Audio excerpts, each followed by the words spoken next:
감사합니다. 우리 옆에 사람 보면서 그래도 귀한 예식인데 우리 뭐 함께 인사 한번 하고 말씀 듣도록 하겠습니다. 은혜 찬양 불렀잖아요. 나도 은혜가 아니면 아니 되지만 그대도 하나님의 은혜가 아니면 아니 되는 사람 같습니다. 라고 옆에 사람 보면서 인사 한번 합니다.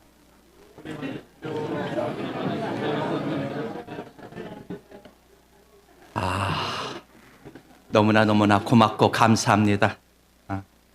이 정도는 그냥 따라서 하실 줄 알았습니다. 그냥 간단히 은혜 받읍시다. 그냥 그러고 끝나네. 그냥 제가 여러분들의 실력을 너무 내가 높게 이렇게 평가한 것 같습니다. 제 마음이 조금 편안합니다. 부담 없이 설교할 수 있을 것 같아서 우리 옆에 사람 보면서 다시 한번 짧게 인사합니다. 우리 은혜로 삽시다. 예, 여러분 모두 은혜를 사는 겁니다. 여러분 은혜 밖에는 은혜를 받으면 막힌 관계가 회복이 됩니다. 그냥 은혜 받으면 막힌 문도 열리게 되어 있습니다. 은혜 받으면 답답했던 나의 삶이 형통하게 되는 줄 믿습니다. 여러분 모두에게 이 시간 다시 한번 하나님의 은혜가 충만하기를 축복합니다. 이곳에 하나님의 은혜로 이 시간 이 자리가 가득 채워지는 그런 나마나웃의 정말 되기를 다시 한번 바랍니다. 나마나웃의 은혜인데 나마나웃은 그렇대 어떤 곳인가? 바로 이 라마는 사무엘의 고향입니다. 나웃은 작은 공동체를 뜻하는 히브리어입니다. 그러니까 사무엘의 고향인 이 라마에 세운 공동체라 일컬어져서 라마나웃이다 이렇게 일컫게 되었습니다. 그 라마나웃에는 사무엘을 통해서 훈련받는 그런 선지학교가 있었고 선지생도들이 있었습니다. 그런데 이 라마나웃에는 이 도시는 언제부터인가 보이지 않는 그런 성벽이 쌓여 있게 되었습니다. 백두산성처럼 눈에 보이는 성벽이 아니라 보이지 않는 그런 영적 그런 성벽이 쌓여 있었습니다. 그러니까 그가 누구이든지 이 마을 안에 이 성벽 안에 들어오면 인간적으로 도무지 이해할 수 없는 그런 일들을 경험하게 되는 겁니다.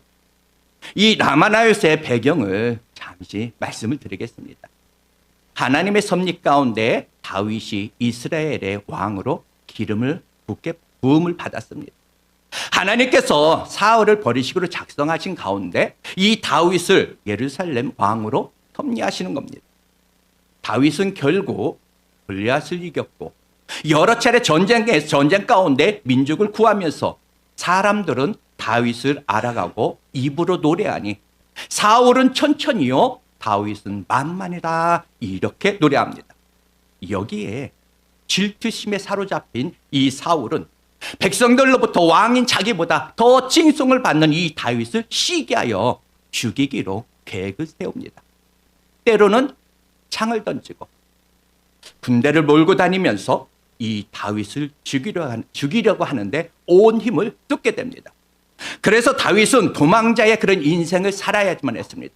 하루하루 견디던 이 다윗이 어느 날 이 사울의 군대를 피하여 도망하게 되니 바로 그곳이 라마나웃입니다. 그런데 왜 그 거리 3km밖에 안 되는 멀리 떨어지지 않는 이 라마나웃으로 이 다윗이 왜 피해 있을까? 그것은 이 라마나웃은 하나님의 영이 지배하는 곳이기 때문에 그렇습니다. 바로 이곳은 한나의 기도가 있었고 사무엘의 고향이요 사무엘의 삶의 터전이요 또한 사무엘의 사역의 중심이며 영적 전초 기지였습니다. 이곳에서 하나님께 예배하고 성령 충만함을 받아서 사역을 감당한 곳이 바로 이 라마나웃입니다. 이 라마나웃은 하나님의 영적 지배가 있는 곳, 하나님이 주인이 되는 곳이 바로 이 라마나웃입니다. 그곳에 이 다윗이 사울을 피해 도망갔습니다. 군사적으로 유리한 곳으로 피한 것이 아니라 사울과 맞서 싸울 수 있는 나의 어떤 군대가 되어줄 그런 백성 있는 곳이 아니라 하나님에게 피했다라는 사실입니다. 이 다윗이 이 라마나웃에 피해 있다는 것을 알게 된 이 사울은 병사들을 보내면서 당장 잡아오라 이야기합니다. 특별히 선발된 이 사울의 어떤 명을 받은 이 군대들, 이 병사들은 다윗을 잡기 위해서 이 라마나요새에 왔지만 다윗을 잡지 못했습니다. 이상하게 이 사울의 병사들은 이 라마나요새에 이 들어오는 순간 저들은 군대가 아니게 되었습니다. 오늘 20절에 보면 하나님의 영이 사울의 전령들에게 임하며 그들도 예언을 했다라고 이야기합니다. 다윗을 잡으러 보냄을 받은 이 군인들이 이 라마나요새에 들어오는 순간 하나님의 영이 그에게 임했고 하나님의 영이 임하자 저희들은 다윗을 잡을 생각을 하지도 않고 예언을 하게 되었다라고 이야기합니다. 여기서 예언을 하게 되었다라는 말, 이 예언은 장래일을 맞추고 문제의 어떤 해답을 맞추고 이런 예언이 아니라 여기에 예언하다는 히브리어로 다바, 즉 영감에 의해 말하다, 노래하다라는 의미입니다. 이들이 언제 예언을 했습니까? 사울과 그 선지생도들이 하나님을 예배하고 찬양하는 그 모습을 보면서 그들에게 임한 영, 그 영이 동일하게 그들에게도 임했고 저들이 예언을 했으니 바로 하나님과 함께 하나님을 찬양하고 하나님과 함께 그들이 말씀을 듣고 예배했다라는 사실입니다. 사울의 명을 받아 다윗을 잡으러 왔던 이 병사들이 이 사울의 명령에 순종해야 했지만 하나님의 영에 사로잡혀서 놀랍게도 하나님을 찬양하고 예배하고 있었다. 바로 하나님의 영이 임하자 저들이 하나님을 높이고 예배하고 말씀을 듣는 그런 사람들로 바뀌어져 버렸다라는 사실입니다. 이 소식을 전해들은 사울은 더 강력한 군사를 보내서 잡아오라 다시 한번 명합니다. 두 번째, 세 번째 보냄을 받은 이 군사들에게도 동일한 그런 현상이 있어집니다. 그래서 이 사울은 진노한 가운데 직접 내가 군대를 몰고 이끌고 가서 내가 다윗을 붙잡으리라. 그러고 라마나요스로 향하게 됩니다. 그런데 이게 웬일입니까? 라마나요스로 향하는 이 사울에게 더 놀라운 일이 일어납니다. 23절을 보면 그 이야기 계속 보면 23절에 보면 사울이 라마나요스로 가니라 하나님의 영이 그에게도 임하니 그가 라마나요스에 이르기까지 걸어가며 예언을 했다라고 이야기합니다. 앞서 보냄을 받은 이 군사들은 이 라마나요스에 이 들어오는 순간 사무엘과 그 선지생들이 함께 찬양하는 그 모습을 보고 그의 영이 그들에게 임했는데 자신들도 모르게 내가 다윗을 잡으러 왔던가?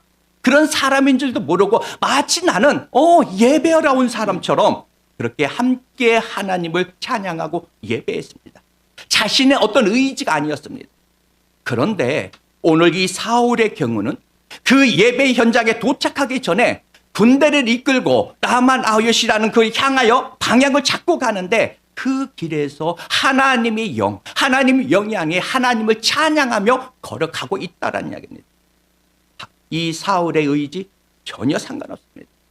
놀랍게도 하나님의 영이 임하는 순간 사울이 살 아니었고 왕이 아니게 되었습니다. 악한 자로 내가 왔지만 내가 죽이는 자로 내가 가지만 하나님의 뜻을 내가 거역하는 자로 내가 왔지만 이 라마나요스의 울타리 안에 들어오는 순간 완전히 변화되어서 하나님을 높이고 찬양한 사람들이 되었다라는 사실입니다. 바로 이 적어도 이 라마나요스의 이 울타리 안에는 죽음의 공포로 인해서 피나온 이 다윗의 무리나 악신에 사로잡혀 다윗을 죽이겠다라고 마치 정말 날뛰던 그런 사울의 무리나 또한 그 안에 있던 선지생도들이나 바로 이 성령의 역사 안에서 쫓기는 자도 쫓는 자도 그가 누구이든지 아무 관계없이 하나님을 찬양하며 하나님을 높이며 예배하는 자가 되어버렸습니다. 바로 이 아름다운 창대교회, 바로 이곳이 어떤 이유든지 어떤 문제로 왔든지 다시 한번 이곳에 들어오는 모든 이들에게 성령님의 강력한 역사가 임해서 모든 문제가 해결되고 특별히 모든 질병도 다시 한번 치료되는 그런 강력한 은혜의 라마나요스 되기를 다시 한번 축복합니다. 그래서 하나님을 예배하며 하나님을 찬양하는 그런 무리가 날마다 더해지는 그런 놀라운 은혜가 이 아름다운 창대교회에 나타나기를 다시 한번 축복합니다. 바로 이 라마나요스의 이 기적이 어떻게 이 놀라운 일들이 일어날 수 있었을까? 분명한 것은 더 좋은 장소, 더 좋은 환경 아니다라는 이야기입니다. 복음적 신앙의 특징은 그곳이 어디냐, 누구냐, 이것은 중요하지 않습니다. 바로 이 나마나요스에 나타난 이 능력, 이 능력의 원천이 무엇입니까? 제가 우리 여기서 능력 원천 그래가지고 김원천 목사를 한번 내가 얘기해야 되는데, 내가 총회 때 좀 아쉬운 게 있었습니다. 총회 때 원천 해가지고 김원천 목사를 한번 내가 이름이 나오게 하려고 그랬는데, 가는 와중에 이름이 나오면 선거법에 위배된데 안 된다고 하는 사람이 다수였기 때문에 김세일 쌤이 50% 할인합니다. 세일 김세일로 제가 이름을 내가 바꿔가지고 한 게 조금 마음에 걸려고 아쉽습니다. 근데 중요한 것은 오늘 이 본문을 쫙 읽다 보면 자주 나오는 그런 이야기가 있습니다. 그 단어, 하나님의 영이 임함에입니다. 놀랍게도 이 나마나요시라고 하는 이 동네에 하나님의 영이 도도하게 흐르고 있었다라는 이야기입니다. 나마나요시 어떻게, 왜 이 성령의 역사들이 일어났을까? 바로 이 나마나요스는 사무엘의 고향이요 선지 학교가 있는 곳이라 말씀을 드렸습니다. 놀랍게도 이 나마나요스는 이 사무엘의 어머니 한나를 비롯하여 사무엘의 그 기도가 오랫동안 쌓여있던 곳이 바로 이곳입니다. 사무엘의 어머니 한나, 그는 기도의 사람이었습니다. 사무엘이 태어난 그 과정 가운데 있었던 한나의 기도, 여러분들 너무나 잘 아실 겁니다. 한나는 한나대로, 사무엘은 사무엘대로 기도의 사람으로, 기도하지 않고는 난 단 하루도 살 수 없다, 이렇게 할 정도의 훈련된 사람들입니다. 어느 순간 그 라마에 오랫동안 이렇게 쌓여왔던 그 기도의 은혜 가운데 하나님의 은혜가 흐르고 있었다. 그 안에는 전쟁도 없습니다. 시기도 없고 분쟁도 없습니다. 바로 이 나마나요스의 은혜는 어느 날 갑자기가 아니었습니다. 바로 하나님의 은혜는 대박이 아닙니다. 쌓여가는 겁니다. 그리고 어느 순간 기적이 나타납니다. 바로 아름다운 창대교회 우리 담임 목사로 취임하는 우리 유지성 목사님은 바로 이 나마나요스의 그 은혜를 입은 자입니다. 나마나요스의 어떤 능력, 이 능력의 원천이 바로 이곳에 있다라는 이야기입니다. 우리 유지성 목사님은 얼마든지, 제가 봤을 때는 그냥 얼마든지 큰 사역지로 갈 수 있는 그런 어떤 환경과 능력이 있는 목사님입니다. 작년에 부천 창대교회 담임 목사 취임 때 우리 서울제일교회 우리 최봉수 목사님이 축하하러 단에 올라오셔서 제일 먼저 하신 말씀이 이 말씀이었습니다. 본교회 부교육자로 있을 때도 찬양에 너무 뜨거워서 찬양의 은혜를 받았는데, 오늘도 유지성 목사 찬양 인도하는 모습에 내가 더 큰 은혜 받고 내가 감격을 받았다, 보기 좋았더라 라는 말씀을 해 주셨습니다. 그리고 우리 원로 목사님으로 추대받으시는 우리 백병 목사님하고 예식 때문에 잠시 제가 통화할 일이 있었습니다. 그랬더니 제가 물어보지도 않았어요. 그랬더니 백 목사님 하는 말이, 우리 유지성 목사님의 설교가 너무 잘한대, 설교를. 전 들어보지 않아서 모르는데 설교를 너무 잘한다고. 영성과 어떤 젊음, 이 젊음이 목사답게 어떤 센스가 있어서 그런지 설교를 너무 기가 막히게 해요. 여러분 아시다시피 백 목사님 누구 그렇게 칭찬하시는 분은 아니잖아요. 저도 잘 알고 있거든요. 근데 얼마나 칭찬을 하셨는지 몰라요. 어느 목사님은 이런 이야기를 하더라고요. 저보고 우리 유지성 목사에게 이 지방에서 그래도 어떻게 행동하고, 목사들 중에서도 이 선후배 관계가 있으니까 어떻게 처신해야 되는 것을 나보고 이야기해 줬네요. 그러니까 한번 쉽게 말해서 목사님이 유지성 목사 한번 군기 한번 잡았어? 이러는 거예요. 아니 내가 군기반장도 아닌데 내가 무슨 군기를 잡습니까? 그랬더니 하는 말, 유지성 목사가 자신에게 하는 것 보니까 예절과 성품이 너무 좋다, 인성과 지성을 겸비한 목사님이다라고 이야기를 하더라고요.